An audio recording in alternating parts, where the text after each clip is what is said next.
all the dignitaries of IMA and participants for today's webinar on personality development Vivekananda Youth Icon organized by IMA KSB. I am S. Prasanna Kumar, State Convener, final year student from MSN, will be the coordinator for the event.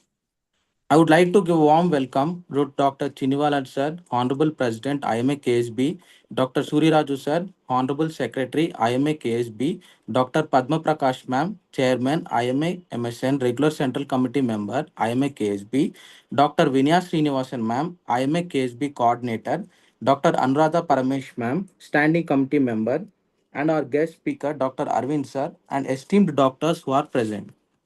I would like to request Dr. Chinuvalan sir to speak few words. Over to you, sir. Now let us Yes. start with the IMA prayer, no? Oh, yeah, start with the prayer and flag salute. Yes, sir. Thank you, sir. So I request Tanusri to give the IMA prayer. Good evening to the respected dignitaries present here. I'll be now saying the IMA prayer. May everybody be happy. May everybody be healthy. May everybody be free from pain. May everybody be free from sorrow. May we be the healing cure beyond every greed and lure.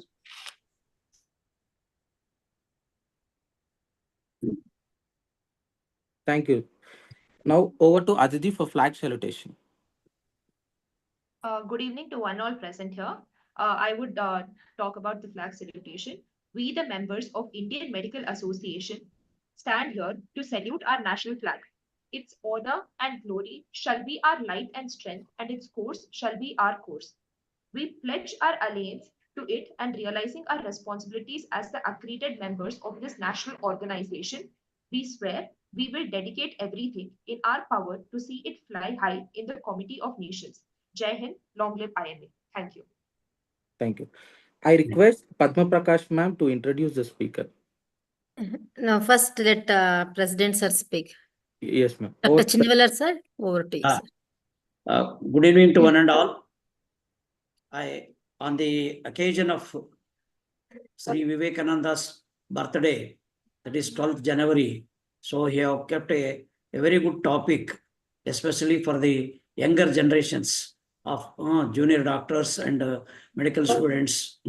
It's a personality development actually for their future generation, younger generation, how to develop their skills, personality. So you have chosen a very good topic, and also the good speaker, Dr. Arvind. So he will enlighten about this topic, and it will be a benefit for the medical students. So thank you, Dr. Arvind. So please, you can go ahead, and it should be helpful to our students. Thank you. Thank you.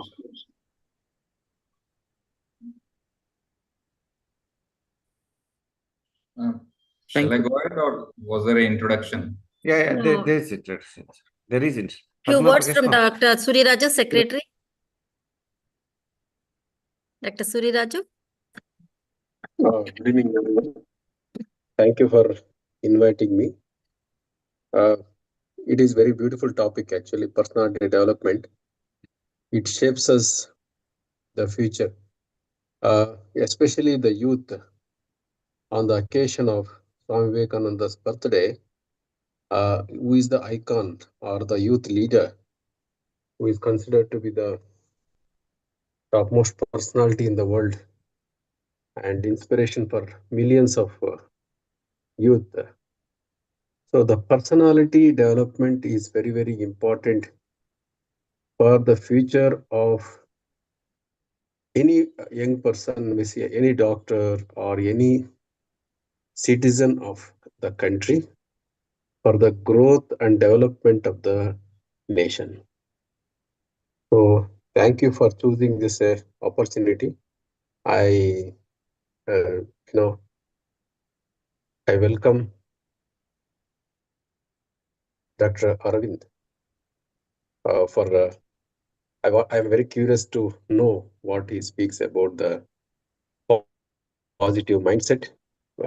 It's very important to have the positive mindset. Most of the time we come across so many negative aspects. The world is, sometimes we feel it is negative, and it is irrespective of the adversities, keeping the mindset positive is very important to achieve the goals in our life. With these few words, I thank Dr. Padma Prakash for giving me this opportunity. I welcome Dr. Arvind to speak on the personality development, the occasion of Vivekananda's birthday. Thank you, madam.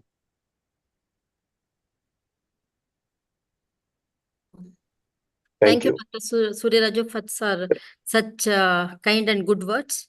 Now I think it's a time that we should really listen to Dr. Arvind. Regarding Dr. Arvind, is a MRCP psychiatrist from London, UK, DPM, FF, MF, MMC, and MBBS. He's a consultant psychiatrist, managing director, motivational speaker, writer, and expert trainer at Positive Mindset Hospital, Shumoga. Former specialty registrar, Ailing Hospital, London. Visiting liaison psychiatrist, Narayana Hridayalaya and Max Hospital. Ex-EC member, IPS KC. Academic interest and achievements, I was really, and even the honors and awards, it took a lot of time to read. So much of achievements to his, career. Coming with expert at CASC, MRCP psychiatry exams, West London Mental Health NHS Trust, Royal College of Psychiatrists, UK, state rank holder in DPM, Rajiv Gandhi University in 2005, scientific committee head, Indian Psychiatry Society, KC, state level midterm CME 2021 Shumoga. And to his credit, has got 300 psychiatry awareness programs and camps. It's really a feather to the cap. And resource person for India Today, News 18 Kannada channel, Chandana TV, Akashvani, and is a prolific writer, Vijay Karnataka, Prajavani, Shumaga Times, etc. Coming to the awards and honors, he's got state award, Dr. S.S. Jairam Award from Indian Psychiatry Society, KC 2021, for his work in the field of community mental health awareness. He has received the Best Doctor Award at Azadika Amrit Mahotsav, Bhadravati 2023. And Kanaka Shri Chetana Patanjali Ratna State Award for the contribution towards field of mental health. Is honored by Kannada Sahitya Parishat Bengaluru, Rotary, JCI, District Commissioners of Shumoga and Chikmagalur. Really very, it's a enlightening program to hear from you, Dr. Arvind, with so many awards. It's a really credit points to you. So all the students and the IMA, KSB President, Secretary, including Vinaya Srinivas, and me, we are really curious to learn more things from you, because this topic is personality development. Not only as a doctor, every individual should have this personality development to have their best output in their individual life, everyday life, as well as the outcome of the life. So over to you, Dr. Arvind, and thanks and nice to have you for this today's program. Thank you, ma'am. Thank you so much for your kind introduction. First of all, I'd like to thank IMA as an organization for having me to deliver this lecture on personality development. I would like to thank IMA President, IMA Secretary, and all the members and the students, medical students in the group. At the same time, I would like to thank Dr. Vinaya Srinivas for having me in this forum and giving me an opportunity to present this topic. Today's topic is about personality development through the vision of Vivekananda, who is our youth icon. So, Vivekananda, personality as such is a very vast topic. In our psychiatry, there is something called personality disorders. There is a whole textbook on each of the disorders, like borderline personality disorder or histrionic personality disorder, antisocial personality disorder. So I'd like to sort of like share views of Swami Vivekananda and contemporary views of psychologists, how it matches with Swami Vivekananda and how it's applicable to our lives. So as you all know, he was a young sannyasi from Kolkata who showed the world that India was not dead, it was just sleeping. And he was a person who enlightened the Indians who were a bit, downtrodden, and they were not awakened, they were not enlightened. And he was a person who enlightened the youth that they have the immense power within them and they can achieve anything in the life if they are able to focus their goals properly and develop themselves through all the measures in life. So as you all know, he just lived for 39 years, 5 months and 24 days. Probably most of us are older to him now. So within this span of 39 years, 5 months and 24 days, he achieved something incredible. Even today, many people would only sort of like dream to achieve such a thing. So on this birthday, this is celebrated as National Youth Day, and the world pays tribute to this person igniting the spiritual quest for generations to come. So as you all know, he rose to fame when he addressed Parliament of Religions in Chicago, and when he delivered the speech that my brothers and sisters of America, he got a standing ovation for his scholarly but simple speech to convince every soul that the religious tolerance is important and how religion plays a very important role in the spirituality of a person as well as the personality development of a person. So in his honor, the Indian government has constructed a Vivekananda Rock Memorial on the Indian Ocean in Kanyakumari. And Vivekananda himself started Ramakrishna Mutt in 1897. It's a form of social service. So what is personality? Probably if we understand this, then probably we can go ahead. So personality refers to, according to psychology, it refers to a unique set of characteristics, traits, behavior, pattern of thinking that define an individual way of being the world. It encompasses the psychological makeup, such as what kind of temperament we have, what kind of moral values we have, what kind of beliefs we have, emotions, and it is shaped by the combination of our genetic makeup, our environmental factors, and cultural factors. So the personality influences how person perceives and interacts with others and can impact life choices. It has an impact on your overall well-being, relationships, and it can also change, develop over time through experience and personal growth. It's not static. That we need to understand that we can all change our personalities, the way we look at the world, and how we take challenges of the world, how we come out of from innocence to from ignorance to innocence to maturity in life. So if I were to give few glimpses of Vivekananda's personality, because there are thousands of books written on him, and there are enormous books in various languages about him. To encompass all this in 30 minutes is quite a task, but I would like to summarize few of his points. See, he was giving wonderful speeches abroad in US, UK and all. And one of the person asked, why don't you give such speeches in India? So Swami Vivekananda was calm and he said that his context was something like Maslow's hierarchy of needs. Maslow is one of the psychologists. So he said that India is still in an underdeveloped stage. We are a very poor nation, developing nation during our early 20th century, where hunger is there, poverty is there, and when the person is not fed well, you cannot teach spirituality to them. So spirituality requires, a personality development requires when your basic needs of life is fulfilled. So that's why the Western society, their basic needs have been fulfilled. They are looking for something and higher conquest of personality. That's why I give certain lectures to those kind of people. Here, the first and foremost is poverty should be gone, hunger should be gone. Then you should be able to dream big things in life. That was one of his thinking pattern, that how to ascend towards higher attitude towards in life. And one more, during his visit in US, one of the lady asked him that she was very fascinated by the Swami Vivekananda's intellect, and she said that she wanted a child of such an intellect, and that's why she asked whether Swami Vivekananda could marry her and give her a child like him.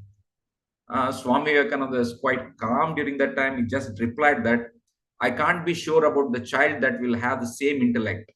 Even if I marry you, and I cannot guarantee you that I can give a child of my same intellect, but whether he can fulfill the desires. But he can only fulfill the desires of having a child. He said that you take me as your child and you are my mother. Now your wish will be fulfilled. See, this is a level of very higher kind of a thinking, what we call a self-actualization according to Maslow's hierarchy of needs. So he himself presented as a child to that lady and asked her to be the mother, so that our wish to have a child with higher intellect is fulfilled. So this was a kind of that presence of mind, that apt response you would give even when there was a impromptu question was asked to him. And one of the other things, when he had influenced a lot of people across India and abroad. And one of the Western disciples asked, "What would you, ask us for Guru Dakshina?" He told, "I don't want anything from you.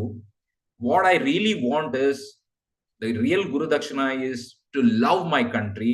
You should all love India and learn from India." So he had that highest regard, that Janani Janma Bhumista Swargadapi Gariyasi.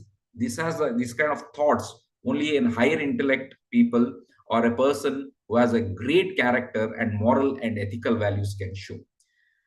And we always talk about who would, India is a very religious country. There are a lot of castes, a lot of religions, and there are many people who do a lot of, spiritual activities like homas, havanas, fast, and other things.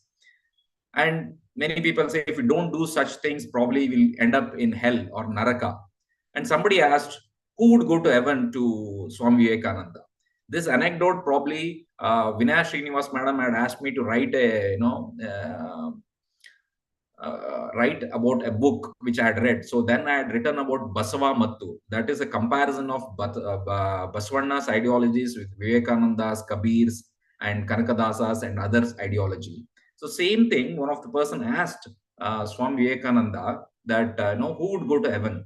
Swami Vivekananda told, anybody can go to heaven, even a person who has not stepped into temple throughout his life, is never followed any rituals, never prayed to God, has not stepped inside the temple, can also go to heaven if he has done good deeds.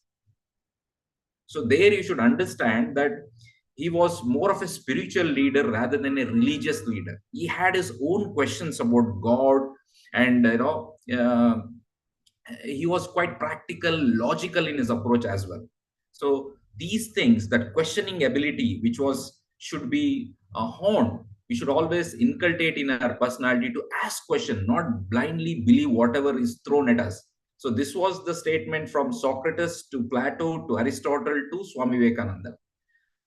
So Swami Vivekananda's main personality revolved around goals and awakening the youths.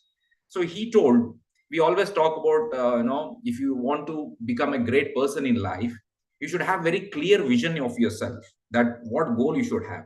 So he told, you take up an idea and make that one idea your life. You should think of it, dream of it, live on that idea, and let the whole brain, muscle, nerves, every part of our body be full of that idea. This is the way to success. That you are obsessed with only one particular thing in life, that I want to become a great cardiologist or a great, pathologist or a psychiatrist, and that should be your whole dream of life.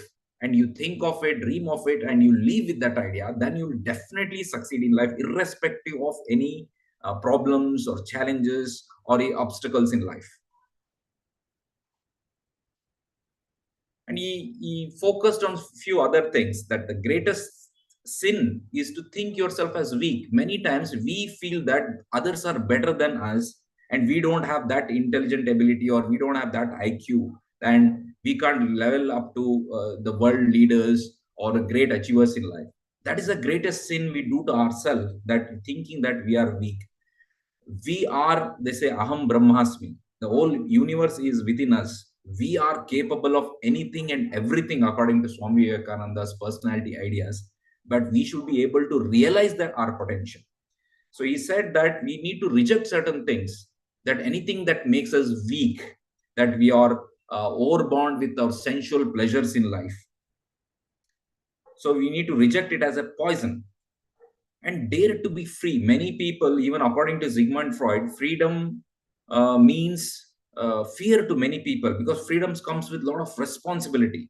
So you should have that guts to dare to be free and dare to go as far as your thought leads, dare to carry that out in your life. If you think of many inventions, scientific inventions, it starts with imagination. Even if you think about electricity, how it was started, and telecommunication, it's all about ideas. Next, the artificial intelligence. We thought in our James Bond movies a few years ago this could happen. Now it's really happening. So it is all about imagination, and as far as your thought will lead.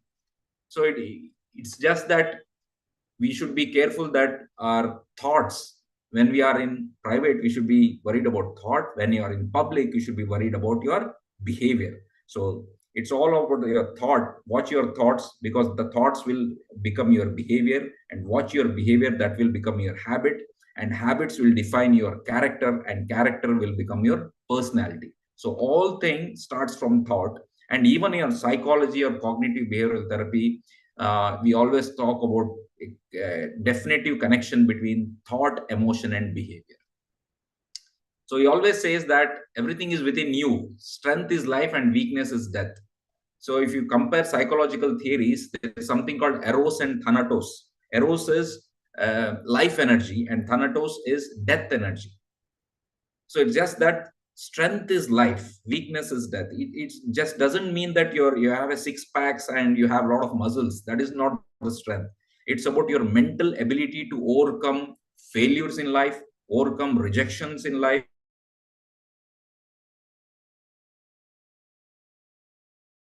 insults in life, and to show the world that you speak your performance, not through your words. So this was the ultimate, very popular quotation by Swami Vivekananda, that arise, awake, and not stop until the goal is reached. So you have to be relentless until your goal is reached, because obstacles are definitely will be in our way. And you take examples of many people who are inspired by Swami Vivekananda, like Abdul Kalam was inspired by Swami Vivekananda, and he couldn't get his choice of job.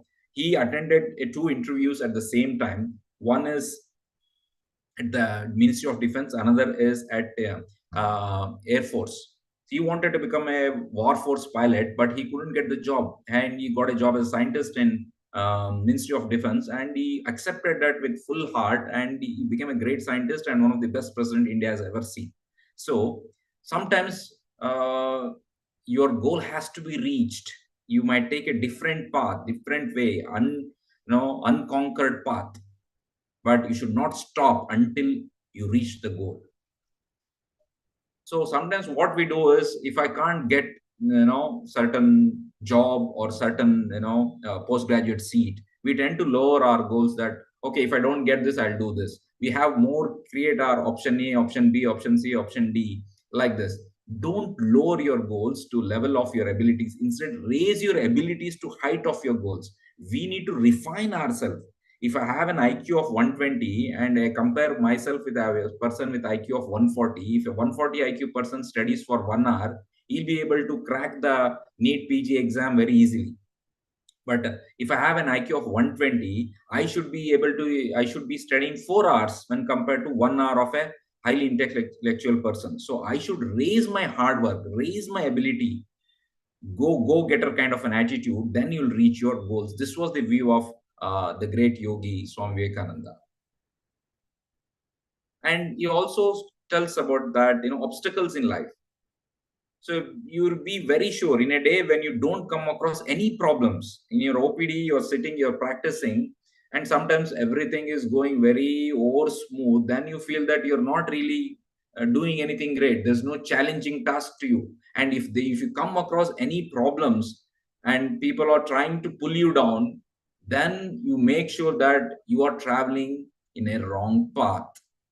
That if you have problems, then only probably you're traveling the right path, because the great achievement doesn't happen very smoothly. Obstacles will be there, insults will be there, humiliations will be there. You have to take it in your stride and reply through your performance, not through your words.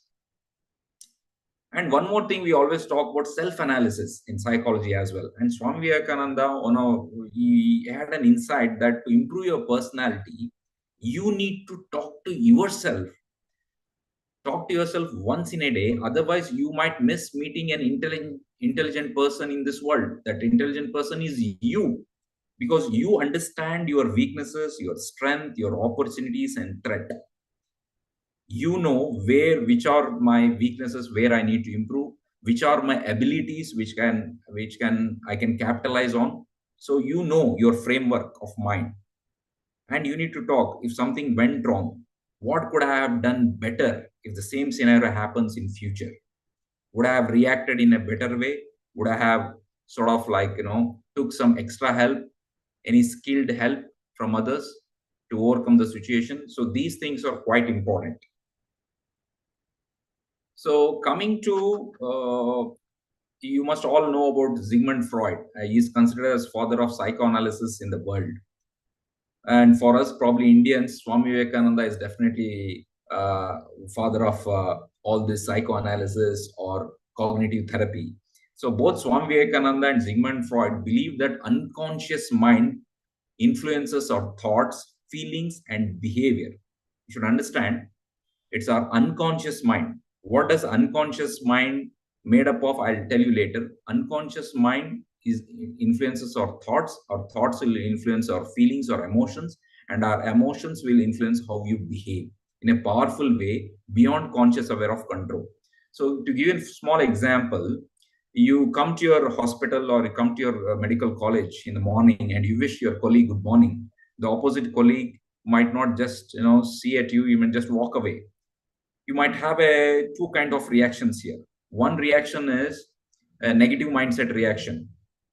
You might suddenly come to conclusion that, oh, that opposite person didn't wish me, I might be bad, I might not be a popular person here. You get that thought, a negative thought. And what will be your feeling? Your feeling will be depression, and your behavior will be avoidance. Even that person comes again in front of you, you'll just avoid that person. But a positive mindset person will have a different view. He will say, maybe the opposite person who didn't wish me is absent minded, he's not looked at me, he's just gone. So your thought is not negative, your thought is positive, full of confidence about yourself and your view. And your feeling is not depression, it's confidence is there. And the behavior is, when the opposite person again you meet them, you'll just say hello to him again and say that, a morning I wished, probably you didn't notice, come let's go for a coffee. You rebuild the bridge or rebuild the relationship. So that is the power of positive mindset. So both propose similar theories. As you know, Freud proposed about structure of mind, which is constituted into id, ego, and superego, whereas Swami Vivekananda distinguished the unconscious, conscious, and superconscious states. So something similar. So they both agreed that unconscious originated from the conscious mind. That we need to understand. Conscious mind is, how does conscious mind occur? So now I have come to a conclusion that probably I had gone to some country. Say for example, during my childhood, I had gone to some place in Kerala, and there my money was stolen. So suddenly I might come to jump to conclusion that, oh, Kerala is a dangerous place. People do pickpocketing there. So that will be ingrained in my unconscious mind. Your past experience that are now subconscious and repressed. So when the unconscious influences emerge, they strongly impact our conscious thinking and behavior. That we need to understand. All our past childhood experiences, many times any childhood sexual abuse, any childhood strict parenting, or childhood you have humiliations, insults in schools and colleges, that will define your personality.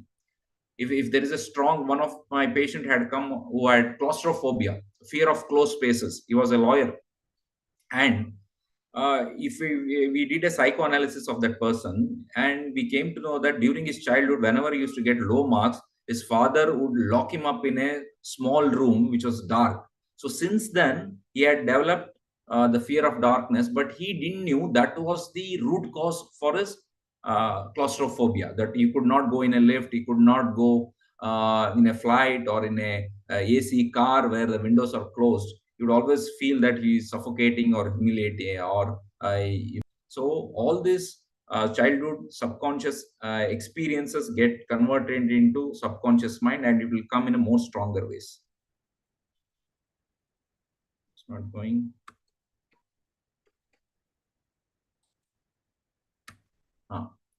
So this is the a 5 layer of existence according to Swami Vivekananda, how our personality is made up of. Our personality constitute of body, energy, mind, wisdom, and blissfulness. So this is kind of together, all these 5 cells of human existence are called Pancha Kosha according to Swami Vivekananda. So all these in constitution make us how we are, how is our personality defined as. So you could see that the majority of the portion is given to wisdom, mind, wisdom, and blissfulness. Blissfulness is a higher mental state, something similar to Maslow's hierarchy of needs, where you become very supremely mature. So body, as we know, it has all basic premise of our existence, and energy is willingness to improve our life conditions. And mind is the database of reports generated by our sensory perceptions throughout our childhood, whether we have a positive experience, negative experience, and how you plan about the future. And wisdom is the next stage when you have all the life experiences, all the database about all the life experiences in your mind. And wisdom you get from that great minds through science, the reading of science, you get logical thinking. Through philosophy, you understand there are certain things which are beyond science, where probably human doesn't have control, why accidents happen, why certain things happen in certain's life, and when there is no scientific correlation or logic there. And literature probably helps us to beat depression as well, understand life in a more beautiful way, or in a more practical way as well, according to various authors viewpoints. And blissfulness is the ultimate state of a personality, where an ideal state of being where human consciousness feels one with the universe and supreme godhead. So this is one of this thing. So you heard of Carl Jung.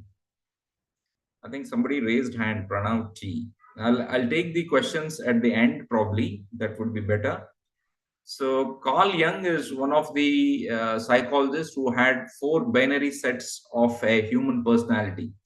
So we always talk about, oh, this person is very extrovert, this person is introvert. So these words came from this Swiss doctor who is called father of analytical psychology. He observed different patients during his vast career, where he had 4 types of binary opposition, like positive, negative, hot and cold. What do we talk? That is called binary opposition.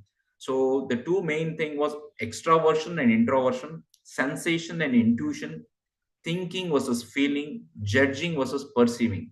Probably many of these words are self-explanatory.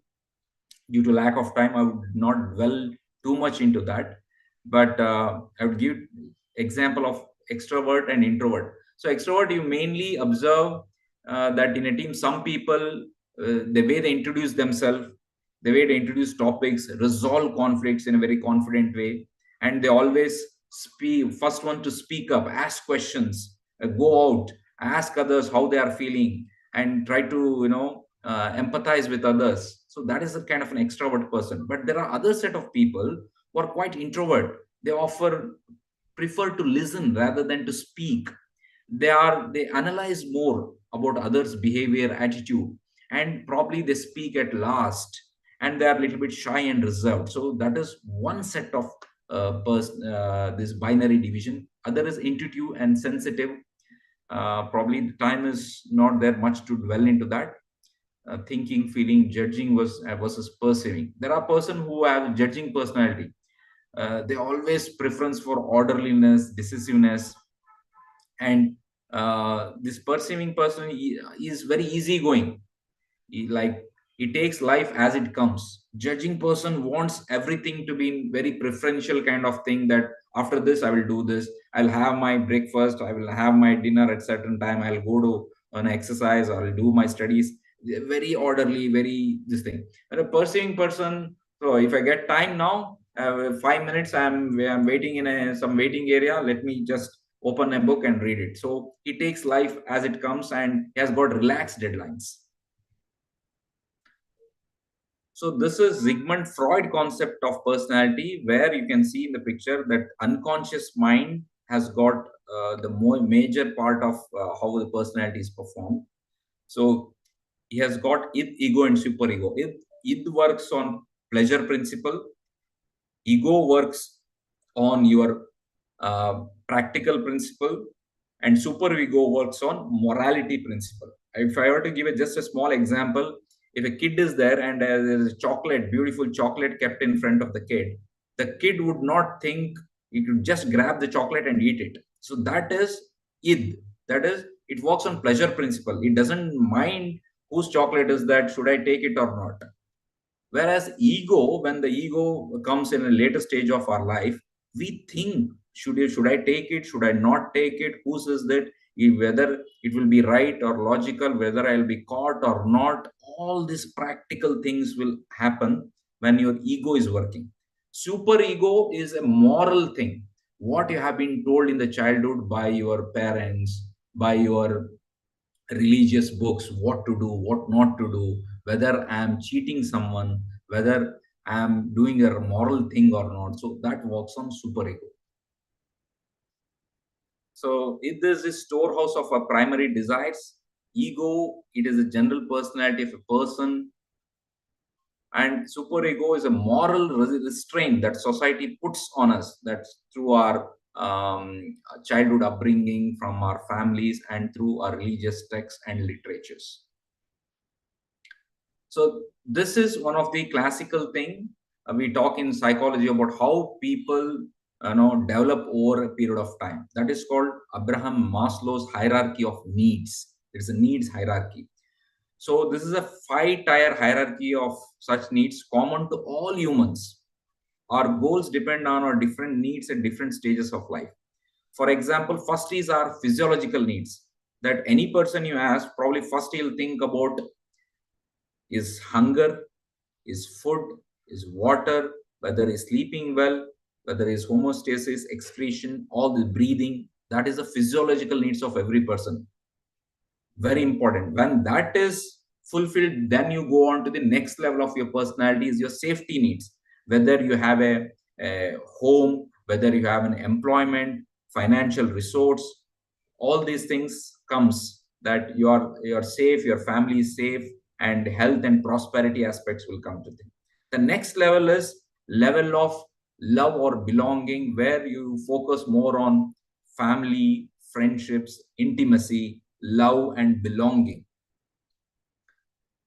Next level is esteem, where when you have conquered all this, the next level is about self-esteem, where you think about achievements in life, what I should be able to achieve in my career, whether what I'll be able to excel in certain skills, whether I can learn new skills or not.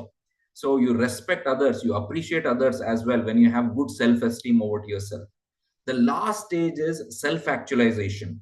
That is the blissfulness what Swami Vivekananda was talking about. So if you compare, probably Swami Vivekananda was born and his speeches and his thoughts were published in English probably well before Sigmund Freud came up or Abraham Maslow came up with their psychological theories. So there is some kind of a connect there. So self-actualization, they say only few people in the world have been able to reach that stage of personality where you get self-actualized. They say Mahatma Gandhi or Abraham Lincoln reached this level of self-actualization where they become highly moral, highly creative.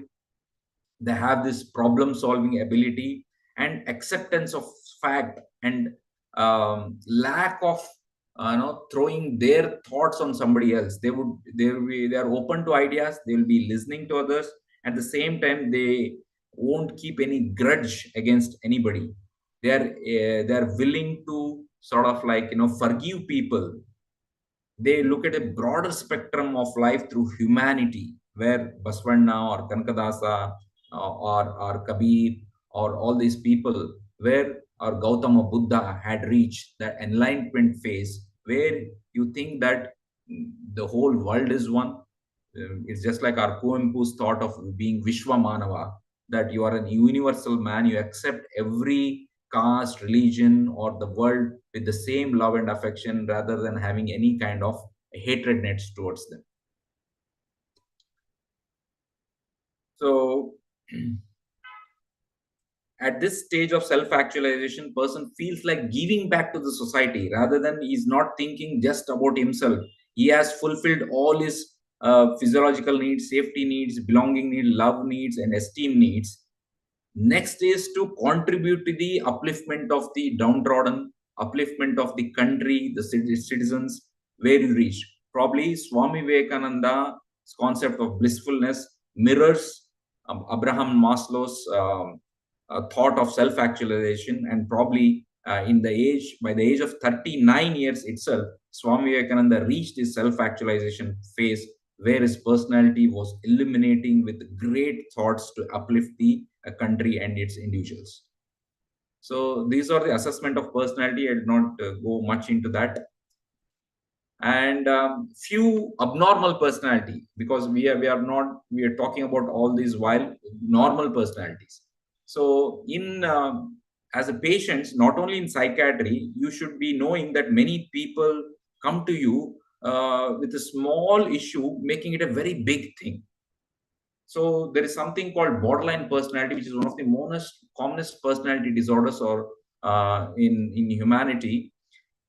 It's also called emotionally unstable personality, quite common in females, where you see there is a rapid change of mood. Suddenly they are happy, suddenly they are dull, depressed, and they are impulsive in spending or in shopping or taking substances, and they have kind of like splitting their personalities, and they suddenly react to everything, and they have chronic sense of emptiness. There's a fear of abandonment, that they make friendships very easily, but if some criticism comes across that what shirt you are wearing is not great, they would not talk to that opposite person. Or even if they make a slightest of comments or criticism about their behavior or attitude, they would dissociate from others.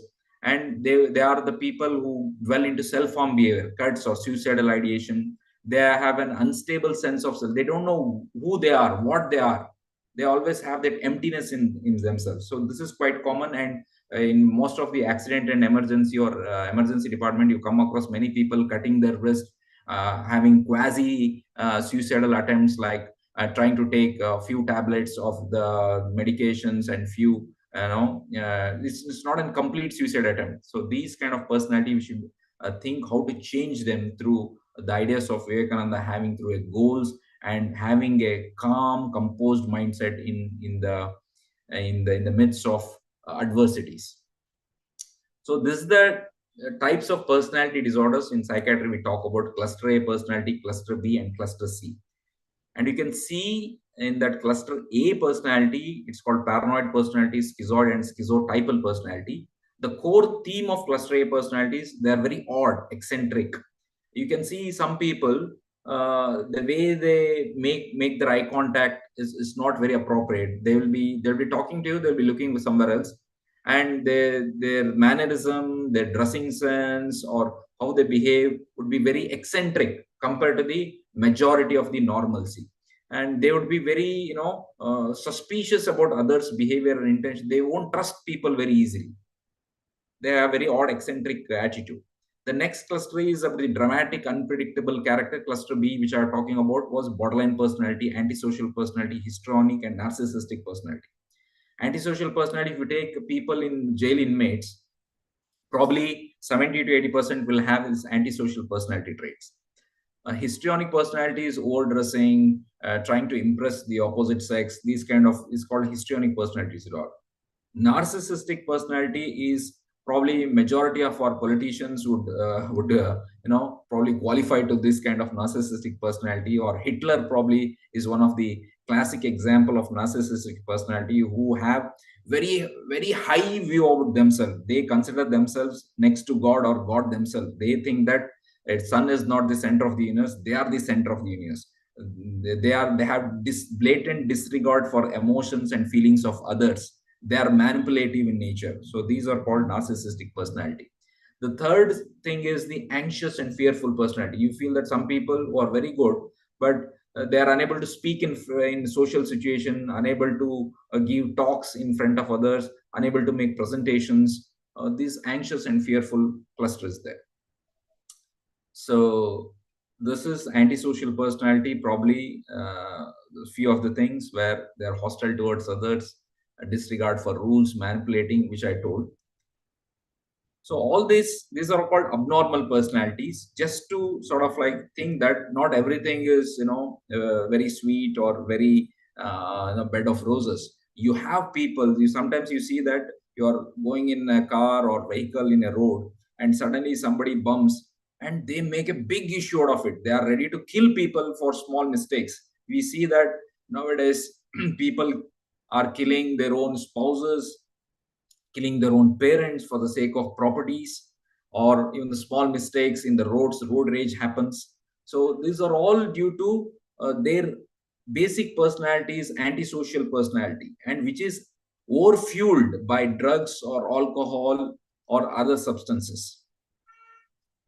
So Swami Vivekananda, in his expert from a talk from Powers of Mind delivered at LA, Los Angeles, he told that, see, sometimes you see that somebody comes or talks about decision making.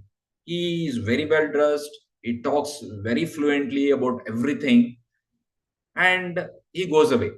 And there is another man, probably you think of Ratan Tata, who comes and says that, no decision can be perfect. You take a decision and make it perfect and make it right. So probably this will have a more impact on your mind than a 1 hour lecture from a person who has not really achieved something in his life. So what makes a personality, probably this example would suit into your mind. So this is the example. A man comes to you, you know that he's very learned, his language is beautiful, and he speaks to you by hour, but he does not make any impression.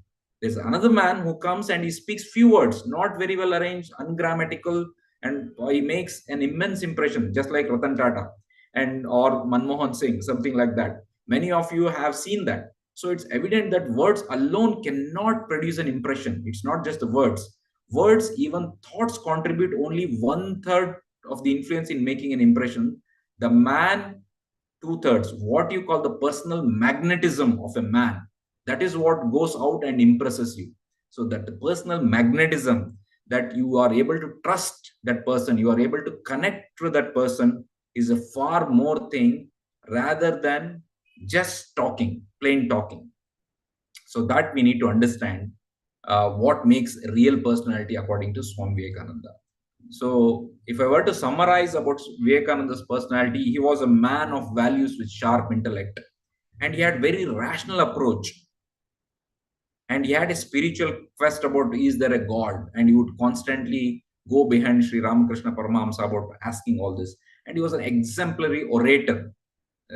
That oratory skills are very important for us to connect to the crowd, connect to the masses, connect to the individuals at their personal level. They feel that, okay, he's talking something which has happened in my life.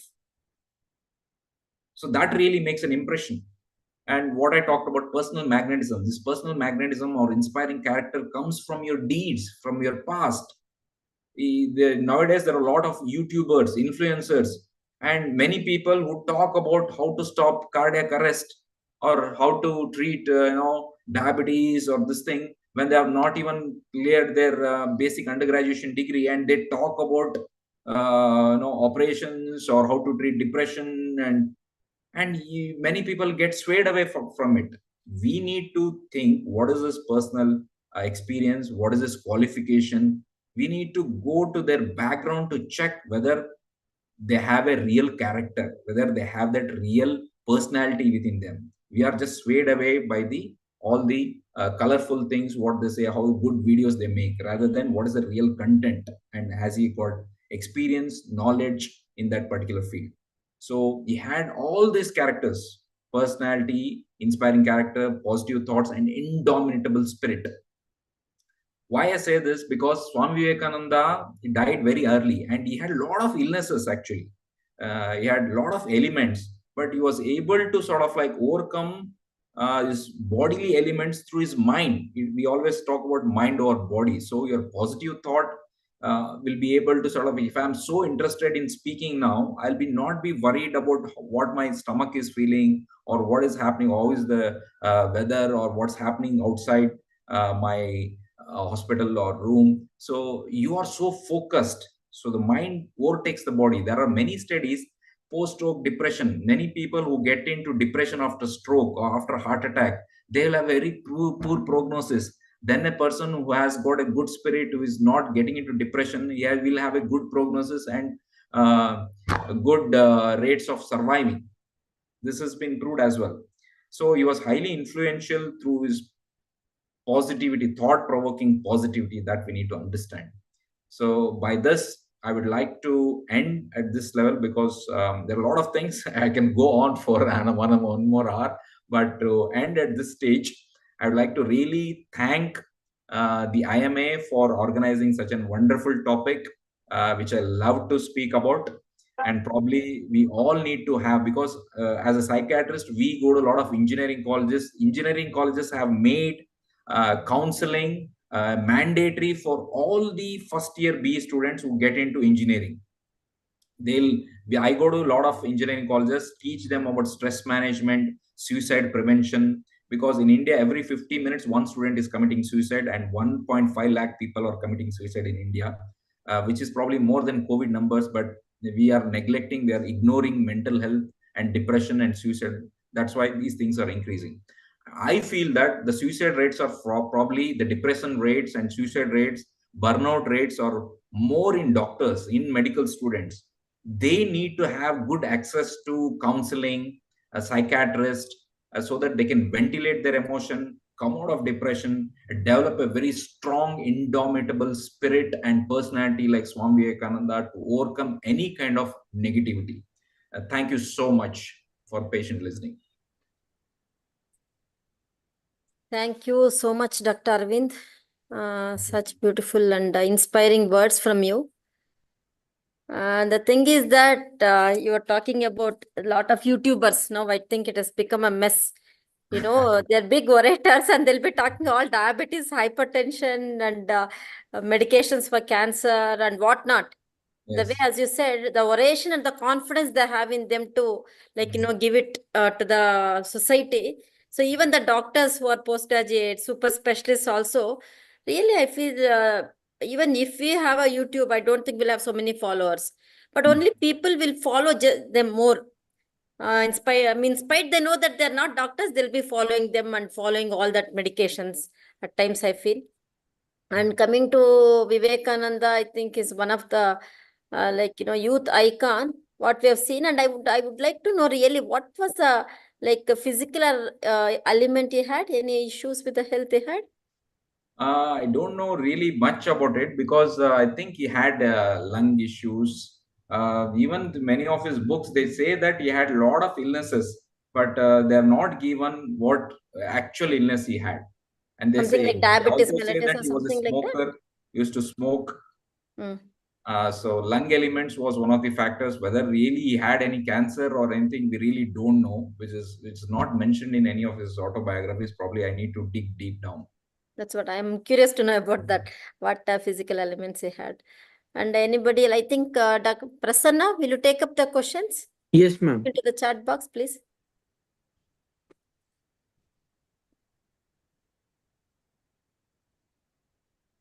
Thank you, ma'am. Thank you, sir. Any questions from the audience? Please go ahead. Ma'am, only we have one question, ma'am. That Please. is from Pawan D. Hmm. How can we understanding of Jung 4 binary set of personality be applied in a professional setting, such as a team project? See, Carl Jung, he talked about 4 binary sets about, introversion, extroversion, judging versus perceiving. I think when you are working in a team, you need to have people with, you can't have a same person in everyone. See, there will be only one person. I can't have my own thoughts or my personality in somebody else's. That is the human tendency. We tend to sort of like always seek always look for how I feel, how I behave, other person should also behave. That will not really work in any team. You take example of a cricket. Cricket is constitute of 11 players. Every player has a different attitude, different personality. You can't ask Virendra Sehwag to play like Rahul Dravid or Rahul Dravid to play like Virendra Sehwag. Sehwag would finish the century in probably 30, 40 balls, and probably Rahul Dravid would take 120 balls. So his Rahul Dravid would be very defensive, overprotective about his wicket. He would not just throw away with any silly shots. But Virendra Sehwag would not care. The first ball he would hit for a boundary or a six, and when he is approaching a century also, some people would become very defensive, nervous 90s. Sachin Tendulkar missed his centuries in his 90s for few times. But Sehwag wouldn't bother. The next ball, he would just go for a six and hit six and complete his century. So the personalities are very different. It happens in our medical field as well. Two physicians might have the same knowledge, same content, but the way they communicate to the patients, the way they connect to the relatives or the carriers is totally different. So that's why we need to have more of an extrovert personality in certain stages. And when you are listening to someone, probably you should be more perceiving and not judging when you want to gain knowledge. When you want to impart knowledge, probably you need to be extrovert. So that's why I worked in UK for 6 years. UK system of medical education is a bit different from Indian system, where I have seen when I did my DPM, then I went to UK. There, rather, having the just knowledge of psychiatry is not enough, but how you communicate to patient. Breaking bad news is a station there. You are given a task that his son is having a cancer, and you need to tell that news to the mother. And how you communicate that sensitive information is quite crucial. You might, with your medical knowledge, you say that, oh, this is stage 2 or stage 3 carcinoma and it's spread and this thing. But that is not the complete essence. You need to be very empathetic and very sensitive to what the mother might react.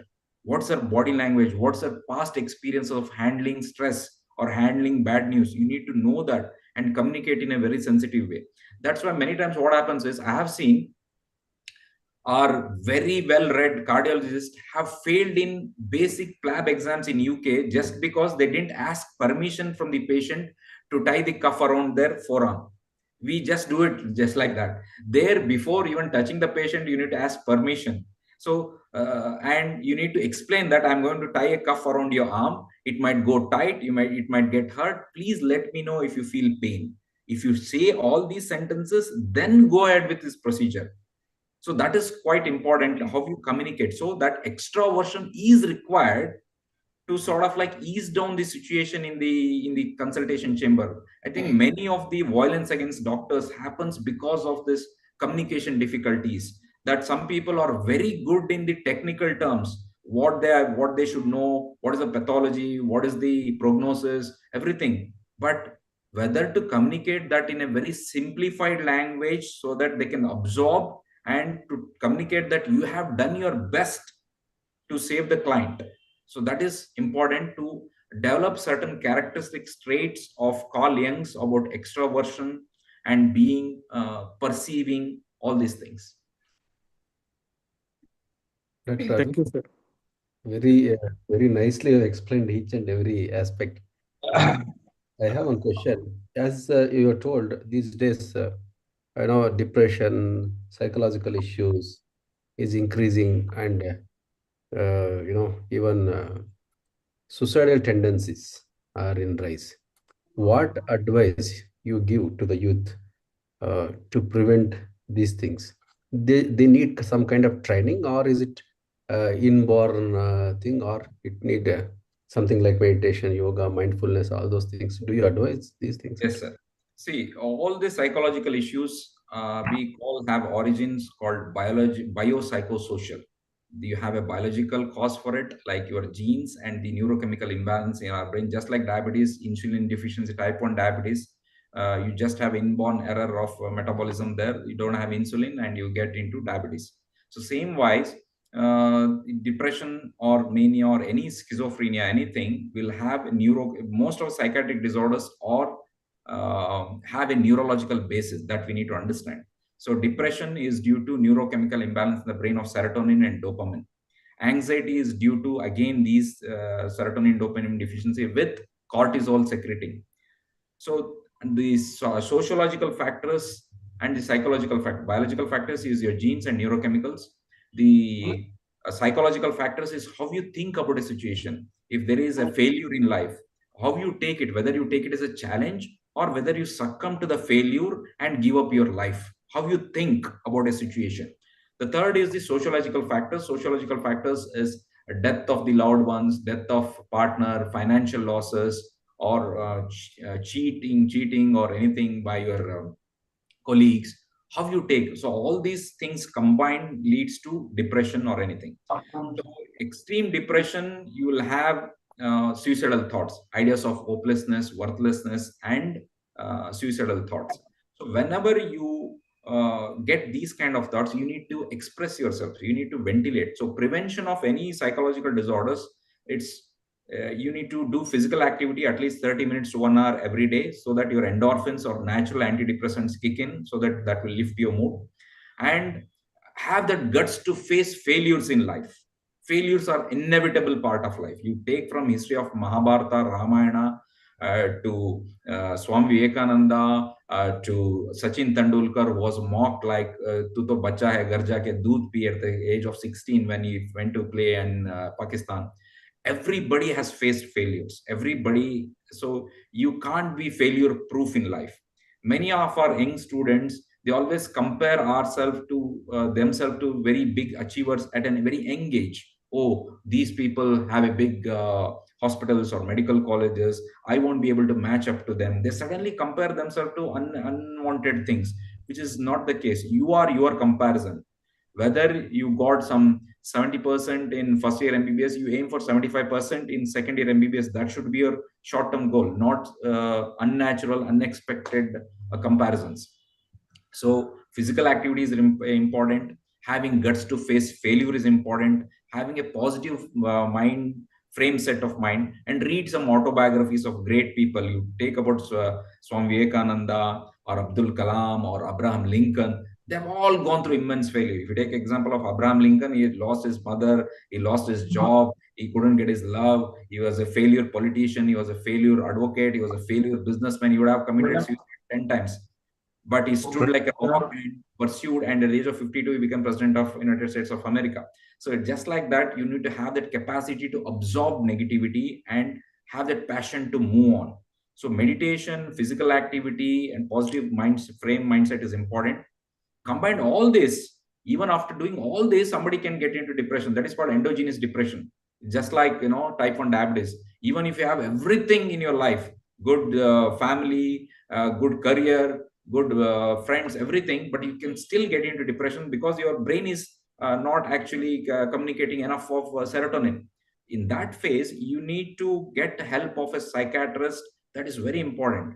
Like the cause, like the treatment. It's like biological cause, you need to have SSRI, serotonin specific reuptake inhibitors, that needs to be given. Psychologically, you need to have CBT, cognitive behavioral therapy, where you change their negative mindset to positive mindset, and how thought, emotion, behavior are linked. That is important. And try to reduce the sociological factors, because many times there is a lot of stigma, not even in general public, in our own medical fraternity, to approach a psychiatrist. Sir, medications beda. So they feel that, oh, ಇದು addict ಆಗ್ಬಿಡುತ್ತೆ. I really laugh at them. It is, some people are ready to take an antihypertensive or anti-diabetic for their life, but they're unwilling to take 6 months to 1 year of an antidepressant, which can really change their thinking, which can change their behavior, change their attitude towards life, and it can take them out of depression, out of suicidal thoughts, and really change their life. And many people thank us after coming out of depression and achieve great things in life. So Virat Kohli had depression, Deepika Padukone had depression, and you take example of Michael Phelps, who is the highest gold medal winner in the world. He had ADHD as a child, depression after losing his first Olympics. They all took medications, treatment from psychiatrists. So I think we should come out of stigma. Our younger generation medical students should understand that any psychiatric issue is biological, psychological, and sociological, and it should be treated accordingly. Both medications and counseling and certain changes in personality and good practices are essential. And role of meditation is there, sir? Yes, sir. Meditation, see, one simple exercise is deep breathing exercise. We tend to tell about, close your eyes, concentrate on your breathing completely, forget about the world, have a detachment kind of an attitude. Take 4 seconds of deep inspiration, hold it for 4 seconds, then exhale through your mouth for 7 seconds. Calmness for 7. So that is, we call it as deep breathing technique, which is found to be very effective in reducing your anxiety levels. If you're having a panic attack, if you're feeling that nervousness before speaking or before meeting someone, just do deep breathing. That will have an acute anxiolytic effect. Just like taking a clonazepam, it is probably far more effective and simple, and it can be practiced anywhere. So deep breathing really helps. Meditation requires a lot of concentration. If you ask a severely depressed person to meditate, he won't be able to, because he is unable to concentrate because of the low levels of serotonin. Once he comes out of severe depression, then you can counsel them, you can ask them to do meditation, because when the person is filled with negative thoughts, you can't really force him to sort of it's just like asking a fractured person to run. You can't really do that.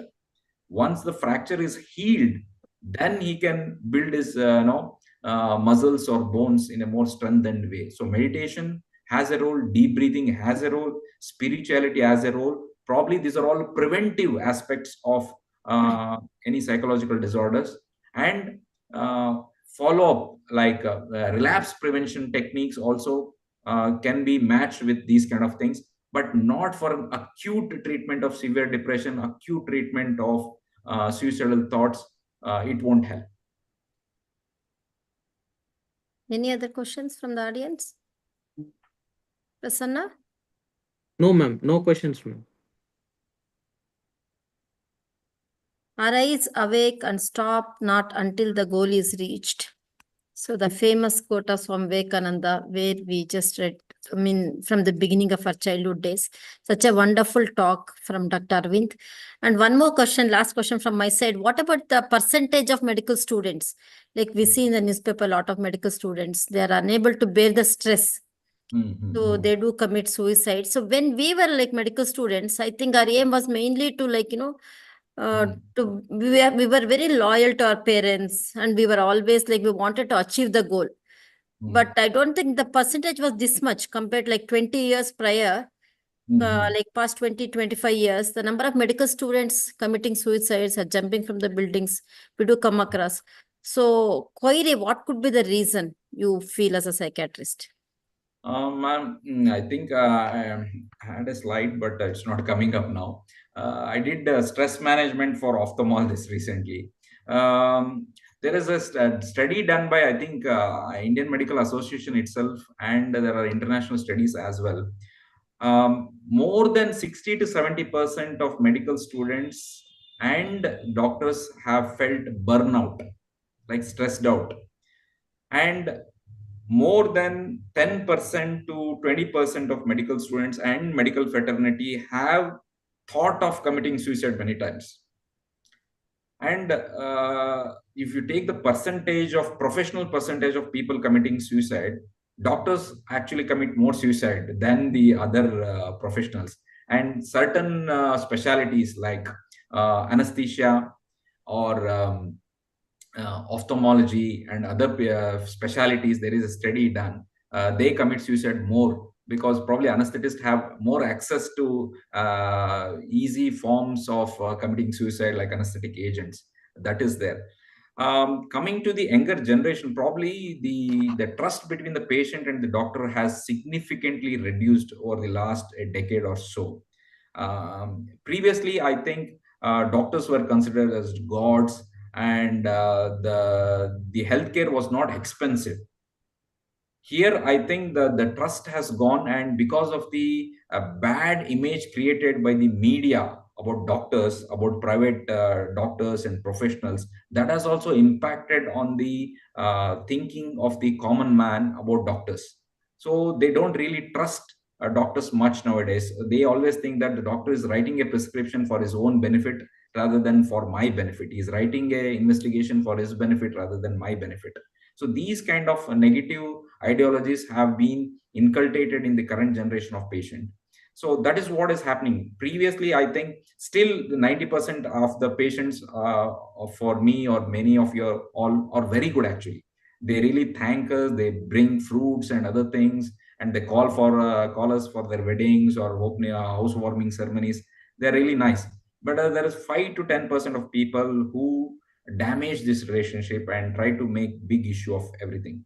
So as doctors who are going through this very thread which is very delicate thread of trust between doctor and patient, we need to be very stable, we need to be very focused, and we need to be ready to lose patients.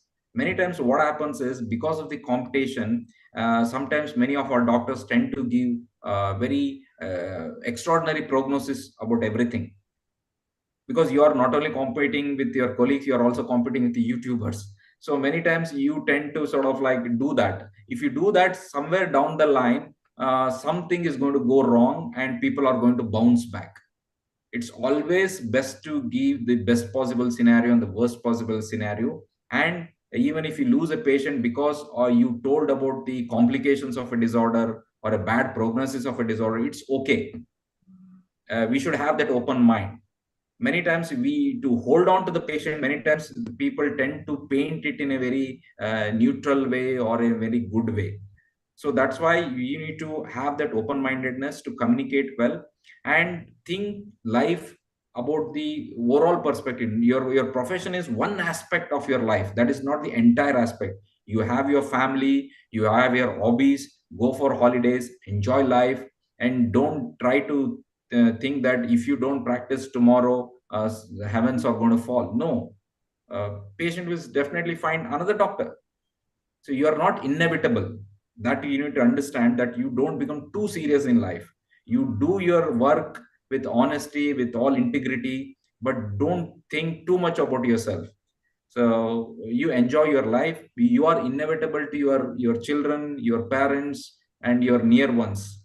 Your role as a father, as a mother, or as a son is inevitable. Nobody can replace that role. But your role as a cardiologist, or a psychiatrist, or a physician, or a diabetologist can be filled in no second. If you're not there, somebody else will see the patient. That's it. So don't take life too seriously. Have fun, go for picnics, go for holidays, enjoy your hobbies, but at the same time, update your skills as well. Thank you so much. I think we are coming to the end of the session. Dr. Vinya Srinivasma, vote of thanks from you. Good evening, everyone.